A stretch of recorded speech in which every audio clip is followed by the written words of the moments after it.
کی چمک ادھار لی گئی کس سے؟ ہمارے بابو حضرت محمد مصطفیٰ علیہ السلام کے چہرے انور سے. وہ حدیث نور فرمایا چاند کی چمک آئی سرکار کے چہرے انور سے اور پھر اس نے چمکنا شروع کیا. مگر ونور وجہی ذاتی، اور ہمارے بابو علیہ السلام کا نور ذاتی نور ہے. سرکار نے کسی سے نور لیا نہیں بلکہ رب کی ذات نے عطا فرمایا ہے اور رب کی دی ہوئی نور سے چمک رہے ہیں. اسی منظر کو مصور پاکستان علامہ محمد اقبال علیہ الرحمہ نے اپنے انداز میں یوں بیان کیا. فرماتے ہیں اے کہ پرتاؤ کہ تیرے ہاتھ مہتاب کا نور، چاند میں چاند بنا باقی اشارہ تیرا. عرض کرتے ہیں میرے آقا علیہ السلام آپ کے ہاتھ مبارک کا جو چاند ہے اس چاند کا اشارہ اس چاند پہ ہوا جو آسمان میں چمکتا ہے. یا رسول اللہ علیہ وسلم آپ کے ہاتھ کا اشارہ ہوا تھا پھر چاند کو چمکنا نصیب ہوا تھا. اے کہ پرتاؤ کہ تیرے ہاتھ کے مہتاب کا نور، چاند کی چاند بنا پاک اشارہ تیرا. چشمی ہستی صفت دیدہ آما ہوتی، دیدہ کن میں گر نور نہ ہوتا تیرا. فرماتے یا رسول اللہ علیہ وسلم یہ کائنات کن سے بنی ہے، انما یکون لہ کن فیکون. میرے آقا علیہ السلام مگر کن کی آنکھ میں سرما آپ کے نور کا لگا ہے. اگر آپ کی ذات نہ ہوتی، آپ جلوہ گر نہ ہوتے، یہ کن کی آنکھ اندھی ہوتی، کچھ بھی دکھائی نہ دیتا. آپ کی جلوہ گری ہوئی، اس کی دیکھنا نصیب ہوا اور یہ کائنات کی تخلیق ہوئی ہے. اسی منظر کو جب علامہ اقبال نے بیان کیا تو سید حضرت الرحمن نے بھی اپنے انداز میں بیان کیا. آپ نے کیا کہا؟ جس کو کر سے میر سمجھا ہے جہاں ہے منعمو، ان کے خانے جود کا ہے ایک نام سوختہ. فرماتے ہیں لوگوں جب دن کو سورج چمکتا ہے تم اس کی تعریف کرتے ہو، تعریف کرتے تھکتے نہیں. تم کہتے ہو آج سورج کی بڑی چمک تھی. فرماتے تمہیں پتہ نہیں یہ سورج چمک کہاں سے لیتا ہے؟ جس کو کر سے میر سمجھا ہے جہاں ہے منعمو، ان کے خانے جود کا ہے ایک نام سوختہ. فرماتے ہیں کائنات والو یہ سورج تو میرے محبوب حضرت محمد مصطفیٰ علیہ السلام کے دسترخوان کی ایک جلی ہوئی روٹی ہے.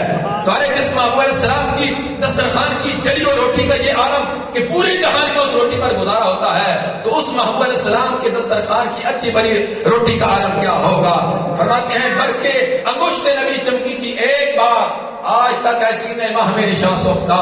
فرماتے ہیں میرے محبوب علیہ السلام کا ایک دفعہ انگلی کا اشارہ ہوا، چاند کا سینہ شک ہوا، چاند کی سینے پر جو سرکار کی انگلی سے اشارہ ہونے کی وجہ سے داغ لگا تھا. حضرت کہتے ہیں لوگوں سرکار کی انگلی کے اشارے سے جو داغ لگا چاند آج تک وہ داغ نہیں مٹا سکا. تم میرے محبوب علیہ السلام کے نور کا موازنہ کرتے ہو. فرماتے ہیں نہیں، سرکار کے چہرے انور کا جو نور ہے تمہارے بس کی بات نہیں ہے کہ تم اس کو بیان کر سکو. تو یہ لوگ ہیں. یہاں تک کہ مصور پاکستان علیہ الرحمہ نے تو اخیری کر دی تھی. آپ نے فرمایا تھا ہو نہ یہ پھول تو بلبل کا ترنم بھی نہ ہو، چمن دہر میں کلیوں کو تبسم بھی نہ ہو نہ یہ ساقی تو پھر میں بھی نہ ہو، تم بھی نہ ہو، بس میں توحید بھی دنیا میں نہ ہو، تم بھی نہ ہو. خیم افلاق کا استادہ اسی نام سے ہے، نوال ہستی تماشا اسی نام سے ہے. فرماتے ہیں لوگوں یہ نیلی چھت آسمان کی صورت میں جو کھڑی ہے، لوگ حیران ہیں اتنی بڑی چھت کیسے کھڑی بغیر ستون کے کھڑی. فرماتے ہیں تمہیں پتہ نہیں یہ تو نام محمد علیہ السلام کی برکت سے کھڑی ہے. خیم افلاق کا استادہ اسی نام سے ہے، نوال ہستی تماشا اسی نام سے ہے. فرماتے ہیں اور زمین کی جو نبض چل رہی ہے یہ بھی میرے محبوب حضرت محمد مصطفیٰ علیہ السلام کے نام کی برکت سے چل رہی ہے. سرکار کی ذات کی جلوگری ہوئی، سرکار نے ولادت باسعادت اس میں فرمائی، تو پھر اس زمین کو دیکھنا اور اس میں جو کچھ نظام ہے وہ چلنا نصیب ہوا. اس لیے محتشم سامنے ناظرین ہم سرکار دو عالم نور مجسم شفیع معظم صلی اللہ علیہ وسلم کا ولادت باسعادت کا جو یہ جلسوں کا منعقد کرتے ہیں، انعقاد کرتے ہیں، کیوں کرتے ہیں؟ ہم نے یہ کام نیا نہیں کیا بلکہ آج سے کئی سو سال پہلے چلے جاؤ، تقریباً 1000 سال پہلے کا یہ واقعہ ہے. 1000 سال پہلے ایک ایسا شخص گزرا کہ جس نے سرکار کا زمانہ نہیں پایا، تبا بادشاہ، اور قربان جائیں اس شخص پہ اور اس کی قسمت پہ. صرف اور صرف اس شخص نے سرکار کی ذات سے محبت کی. بادشاہ ہے وقت کا، سیر کے لیے نکلا، ساتھ اس کی کتاب کے عالم تھے، تقریباً 400 علماء کرام اس کے ساتھ تھے. ایک جب جگہ پر انہوں نے پڑاؤ کیا، مدینہ منورہ کا مقام ہے. جب جانے کا وقت ہوا تو اس نے اپنے علماء سے کہا کہ چلو رستے سے فرما دے، آگے کو نکلتے ہیں. ان علماء نے کہا کہ نہیں، ہم اس سے آگے نہیں جائیں گے، ہم یہاں ہی رہیں گے، یہاں ہی زندگی گزاریں گے. اس بادشاہ نے پوچھا یہاں رہنے کا سبب کیا ہے؟ سنیے گا غور سے. اور پھر ان لوگوں کے لیے دعوت فکر ہے جو آج سرکار کی میلاد کی محفل پر اعتراض کرتے ہیں. ہم کہتے ہیں ارے اس شخص سے ہی کا کام دیکھ لو. وہ علماء کہنے لگے ہم یہاں سے آگے نہیں جائیں گے. ٹھہرنے کا سبب پوچھا گیا. انہوں نے کہا کہ ہم نے اپنی کتابوں میں یہ پڑھا ہے کہ آخر الزمان نبی حضرت محمد مصطفیٰ صلی اللہ علیہ وسلم جلوہ گر ہوں گے اور ان کی جائے ہجرت مدینہ منورہ ہوگی.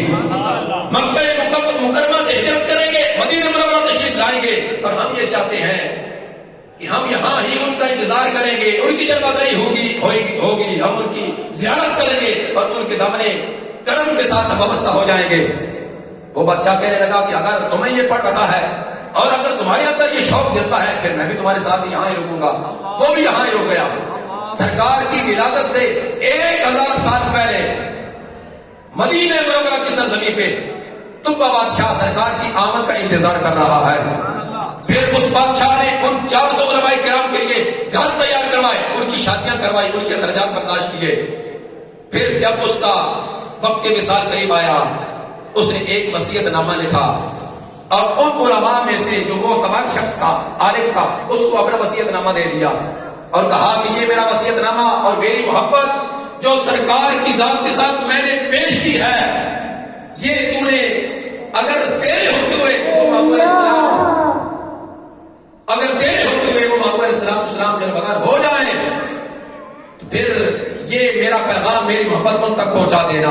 اگر تمہارے ہوتے ہوئے وہ سرکار تشریف نہ لا سکے یا نہ لائے ہو پھر تو نے اپنے بیٹے کو یا ان کے بیٹے کو آگے یہ چلتا ہوا سلسلہ سرکار تک پہنچانا ہے.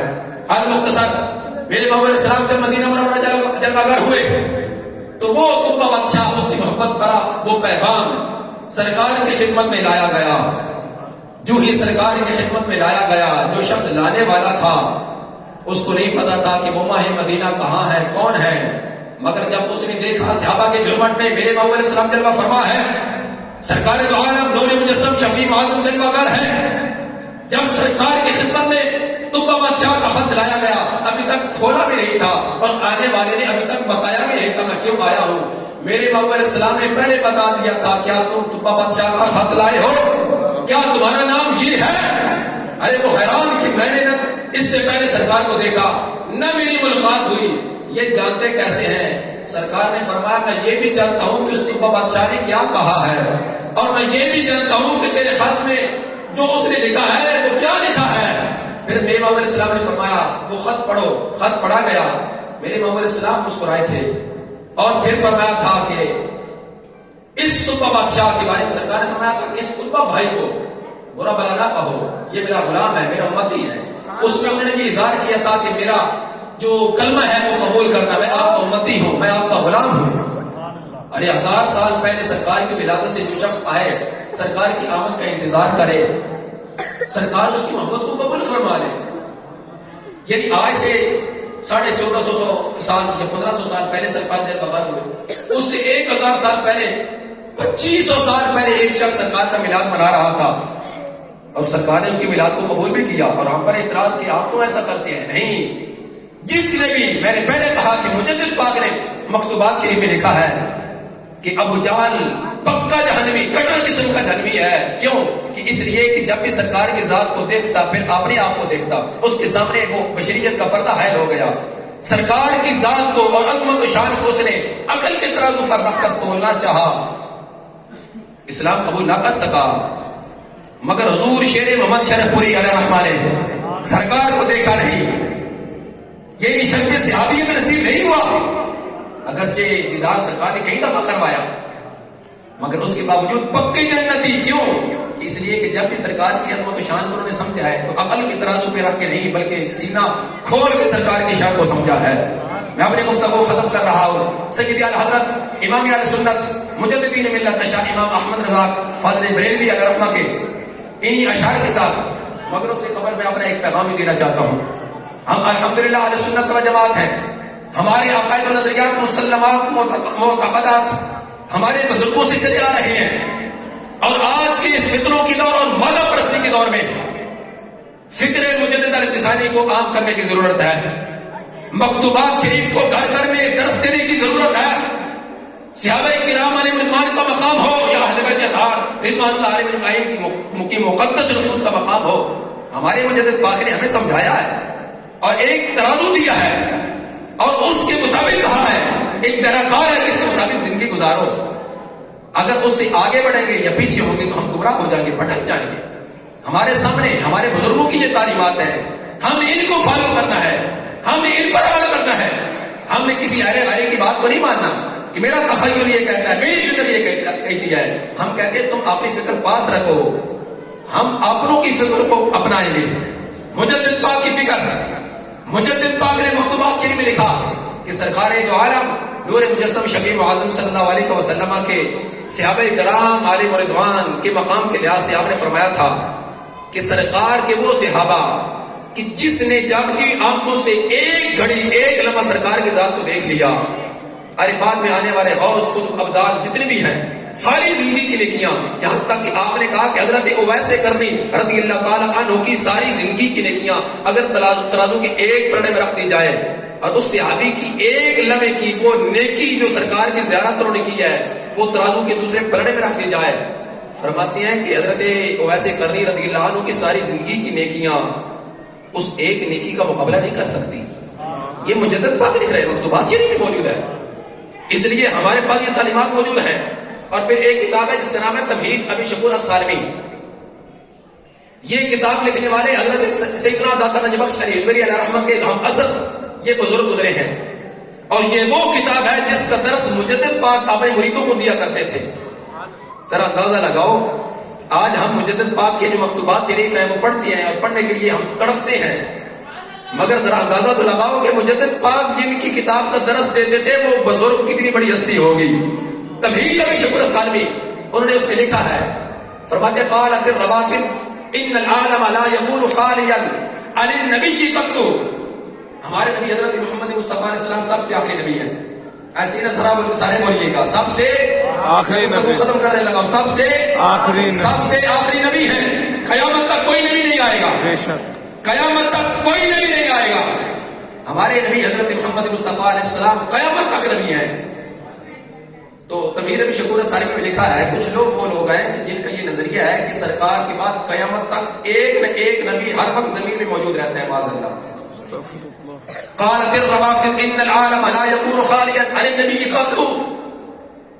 صفحہ نمبر 113 وہاں موجود ہے. فرماتے ہیں یہ کچھ لوگوں کا نظریہ ہے, وہ یہ کہتے ہیں کہ سرکار کے بعد قیامت تک ایک نہ ایک نبی آتا رہے گا اور وہ زمین میں رہے گا, لوگ اس کا معاذ اللہ کرنا پڑے. یہ کون لوگ ہیں؟ ہمیں موجود ہے. میں اشارہ کر لیتا ہوں, محرم شریف گزرا ہے, ان کا یہ نظریہ ہے. اور ہمارے کچھ لوگ کہتے ہیں کہ ہم اور وہ بھائی بھائی. کیا بھائی ہو سکتے ہیں؟ معاذ اللہ, کیا مرزا قادیانی کو تم بھائی کہہ سکتے ہو یا اس کے ماننے والوں کو تم بھائی کہہ سکتی ہو؟ نہیں. کیوں کہتے ہو کہ اس نے معاذ اللہ سرکار کے بعد نبوت کا دعویٰ کیا, وہ کافر ہے. ہم نہ اس کو مانیں گے نہ اس کے ماننے والوں کو مانیں گے. ہم کہتے ہیں وہ ایک بدبخت تھا جس نے نبوت کا دعویٰ کیا, پکا جہنمی, کٹر قسم کا کافر مرتد. مگر جو ہمارے ماحول میں رہ کر یہ کہتے ہیں معاذ اللہ سرکار کے بعد ایک نبی ایک قیامت تک نبی آتے رہیں گے, ہم کہتے ہیں وہ ہمارے بھائی ہیں. اور ہمارے جس طرح کہتے ہیں کہ دو لفظ پڑھے نہیں تو وہ اپنی فکر لانچ کرتے نہیں, ایسے لوگوں سے ہمارا کوئی رشتہ نہیں ہے. ہماری فکر ہماری تعلیمات جن کو ہم نے فالو کرنا ہے وہ حضور شیر محمد شرف پوری قدس سر عزیز کی ذات ہے, وہ حضرت مجدد الفسانی کی ذات ہے, وہ حضرت سیدنا داتا نجبخش علی علیہ کی ذات ہے, اور حضرت سیدنا خواجہ معین الدین چشتی علیہ الرحمہ کی ذات ہے. ہم نے ان کو فالو کرنا ہے اور ان کی تعلیمات پر عمل کرنا ہے. ہمیں کسی آئے غیرے کی کوئی بات ماننے کی ضرورت نہیں ہے. میرے امام سید الحضرت شاہ امام احمد رضا خان فاضل بریلوی علیہ الرحمہ نے سرکار کی ذات سے محبت کرتے ہوئے اپنی محبتوں کا یوں اظہار کیا تھا, زمین و زمان تمہارے لیے, مکین و مقام تمہارے لیے, چنین و چنا تمہارے لیے, بنے دو جہاں تمہارے لیے, دہن میں زبان تمہارے لیے, بدن میں ہے جان تمہارے لیے, ہم آئے یہاں تمہارے لیے, اٹھے بھی وہاں تمہارے لیے. فرشتے خدم رسول حشم تمام امم غلام کرم وجود و عالم حدوث و قدم جہاں میں ایام تمہارے لیے, قلیم و نجی مسیح و صفی خلیل و ردی رسول و نبی عتیق و وسیع غنی و علی ثنا کی زبان تمہارے لیے, اصالت کل امامت کل سیادت کل امارت کل حکومت کل ولایت کل خدا کی یہاں تمہارے لیے. تمہاری چمک تمہاری دمک تمہاری جھلک تمہاری مہک زمین و فلک سماق و سبق میں سکہ نشان تمہارے لیے، وہ قرض نہا یہ نور فشاں، وہ کن سی عیاں یہ بزم فقاں، یہ ہر تن و جان یہ باغی جینا یہ سارا سما تمہارے لیے، یہ شمس و قمر یہ شام و سحر یہ برق و شمر یہ باج و سمر یہ تیغ و سپر یہ تاج و قمر یہ حکم رواں تمہارے لیے، بخدا خدا کا یہی ہے در نہیں اور کوئی مفر مکر، جو وہاں سے ہو یہیں آ کے ہو، جو یہاں نہیں تو وہاں نہیں۔ اللہ تعالیٰ کی بارگاہ قسم دعائے اللہ ہم سب کو سرکار دو عالم نور مجسم شفیع معظم صلی اللہ علیہ وسلم کی مبارک ذات سے آخری سانس تک والہانہ عشق و محبت کرتے رہنے کی توفیق رفیق نصیب فرمائے، اور اللہ ہم سب کا اسی پہ خاتمہ فرمائے۔ جو میں نے کلمات آپ کے سامنے رکھے، اگر دوران گفتگو کوئی مجھ سے لغزش ہوئی، اللہ کی بارگاہ میں معافی کا طلبگار ہوں، کسی کی دل آزاری ہوئی اس سے معافی کا طلبگار ہوں، اللہ ہم سب کی حاضری قبول فرمائے۔ وما توفیقی الا باللہ۔